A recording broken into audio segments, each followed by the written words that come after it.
ஓம் நம சிவாய. ஓம் நம சிவாய. ஓம் நம சிவாய. அன்பான சிவ அன்பர்களே, கடந்த நாட்களில் மிகவும் காலத்தால் அழிக்க முடியாத 18 சித்தர்கள் இதை பற்றி வாழ்க்கை வரலாறு சிறப்பு இதெல்லாம் நான் உங்களுக்கு வழங்கிட்டு வரேன். அந்த வகையில் இது வரைக்கும் அகத்தியர், போகர், சரிங்களா, அகத்தியர், போகர், காக புசுண்டர் இவங்கள பற்றி வாழ்க்கை வரலாறு நான் உங்களுக்கு சொல்லிட்டு வந்துட்டேன். இன்றைக்கி அந்த வகையில் நம்ம பார்க்க போகிறது பாம்பாட்டி சித்தர். பாம்பாட்டி சித்தர்னாலே யாருக்கு எல்லாருக்கும் ஞாபகம் வருது? மருதமலையில் இருக்க முருகன் கோயில் தான். ஏன்னா பாம்பாட்டி சித்தர் வாழ்ந்த இடம் வந்து மருதமலையை சொல்கிறோம். சரிங்களா, அந்த மருதமலை முருகர் கோயில் அடிவாரத்துக்கு வலது புறத்தில் பார்த்தீங்கன்னாக்கா பாம்பாட்டி சித்தருடைய வாழ்ந்த குகை இன்னமும் இருக்குது சொல்கிறாங்க. அவர் பார்த்தீங்கன்னாக்கா கோயம்புத்தூரில் வந்து பிறக்கிறாரு, மருதமலையில் வாழ்கிறார். இவர் வந்து ஒரு மலைவாழ் இனத்தை சேர்ந்தவங்க சொல்கிறாங்க. சரிங்களா, இவர் பார்த்தீங்கன்னாக்கா மிகவும் பாம்புகளை கையாளுறது மிகவும் வல்லவர். சொல்லப்போனாக்கா சில மிகவும் கொடி விஷம் உள்ள பாம்பு கூட பாம்பாட்டி சித்தரை பார்த்தாலே மிரண்டு ஓடுற அளவுக்கு அவர் வந்து பாம்பு பிடிச்சு கையாளுறதுல மிகவும் வல்லமை வாய்ந்தவர். அப்படிப்பட்ட பாம்பாட்டி சித்தர் வந்து ஒரு நாள் ஒருத்தர் வந்து அவர் சந்திக்கிறார், ஒரு ஆராய்ச்சியாளர். இது மாதிரி அந்த மருதமலையில் நாகலிங்க மரத்துக்கு மேலே ஒரு பாம்பு ஒன்று இருக்குது. அந்த பாம்பு வந்து தலையில் மாணிக்க கல்லை வச்சுன்னு இருக்குது. இந்த மாணிக்க கல் கொண்ட பாம்பு ரொம்ப பெருசு இல்லை, சின்னதாக தான் இருக்கும். இது வந்து பார்த்தீங்கன்னாக்கா இரவில் மட்டும்தான் வந்து தன் உணவை தேடும். அது வந்து மிகவும் கொடியமான விஷயம் உள்ளது. இந்த விஷயத்தை வச்சு தான் நம்ம வந்து மருந்து ஆராய்ச்சியில் யூஸ் பண்ண போகிறோம். அதனால் அந்த பாம்பை நீங்கள் பிடிச்சி கொடுத்தீங்கன்னாக்கா உங்களுக்கு நிறைய பணங்க தருவோம், இந்த பணத்தை வச்சு நீங்கள் சந்தோஷமாக இருக்கலாம் சொல்லி அவருக்கு ஆசை வார்த்தை ஊட்டுறார். அந்த ஆசை வார்த்தையை கேட்ட பாம்பாட்டி சித்தர் என்ன பண்ணுறாரு, அதுக்கே இவ்வளோ காலகாலம், இன்றைக்கே போயிட்டு அதில் பாம்பை பிடிச்சி வந்து கொடுத்துட்றேன், பாம்பு தானே பிடிச்சி கொடுத்துட்றேன்னு சொல்லிவிட்டு அன்னைக்கு இரவு அந்த பாம்பை தேடி அந்த மலைக்கு போகிறாரு.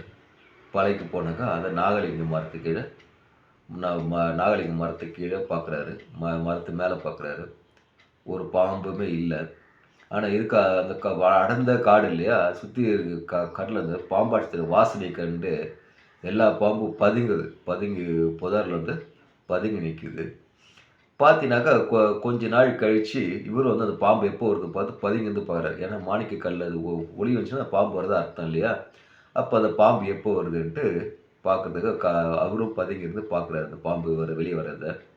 அந்த காட்சியை பார்க்க அவர் ரெடியாக இருக்கும்போது அந்த லைட்டாக ஒரு சின்ன ஸ்டார் மாதிரி ஒரு ஒளி தெரியுது. இவர் தயாராகிறாரு. தயாரானோடனே அந்த பாம்பு என்ன பண்ணி கீழே லைட்டாக இறங்கும்போது இன்னும் கொஞ்சம் வெளிச்சம் பிரகாசமாகுது. அது கீழே இறங்குற போது வெளிச்சம் பிரகாசமாக மேய போகுது. போனாக்கா அந்த பாம்பாட்டி சித்தர் வந்து பார்த்துட்டாரு. பார்த்துட்டு சந்தோஷம் பெறுறாரு. சந்தோஷம் அடைஞ்சு அதை பிடிக்க போகும்போது இவருக்கே ஒரு தன்னை மீறி ஒரு பயம் வந்துடுது. அந்த பாம்பு இறங்க பார்த்தீங்கன்னா அந்த அடர்ந்த வனக்காட்டில் இருக்கிற காட்டு விலங்குகள், கொடி விலங்கெல்லாம் அஞ்சு நடுங்கி ஓடுது, அமைதியாகுது. அப்படி எல்லாமே அஞ்சு நடக்கிறத பார்த்தோன்னே இவருக்கும் ஒரு சில அச்சம் வந்துச்சு. அந்த பாம்பு பிடிக்கிறதுக்கு போகலாமா இல்லையான்ற பயத்தில் இருக்கிற பாம்பு கீழே இறங்கி கிட்ட வருது.